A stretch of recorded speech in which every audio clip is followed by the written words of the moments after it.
Հավատքի բանկի գրքույկը Չարլզ Սպերջեն, օր մայիսի 28։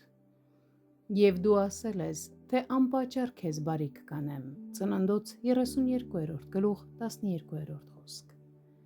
Սա է աղոթքի մեջ Տիրոջ առաջ հաղթանակի ճանապարհով ընթացքը։ Մենք կարող ենք խոնարհաբար հիշեցնել նրան այն, ինչ նա ասել է մեզ։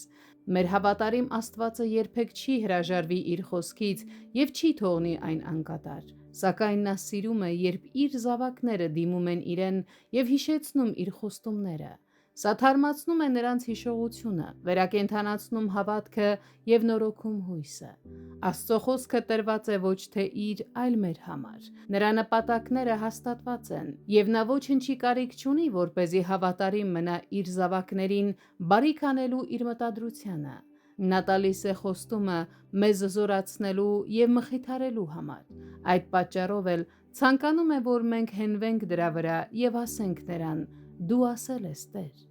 ես անպատճառ քեզ բարիք կանեմ»։ Սա է Տիրոջ բոլոր ողորմած խոսքերի էությունը։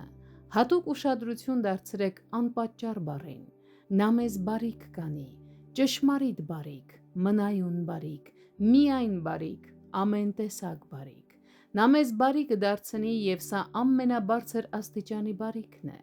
Նա մեզ հետ կվարվի այնպես, ինչպես իր սրբերի հետ է վարվում այստեղ, այս կյանքում, և դա արդեն իսկ բարիք է։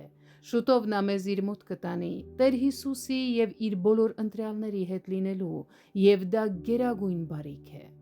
Այս խոստումը մեր սրտերում ունենալով, մենք չպետք է վախենանք ոչ բարկացած Եսավից, ոչ էլ որևէ ուրիշից։ Եթե Տերը մեզ բարիք է անում, ապա ով կարող է մեզ վնասել։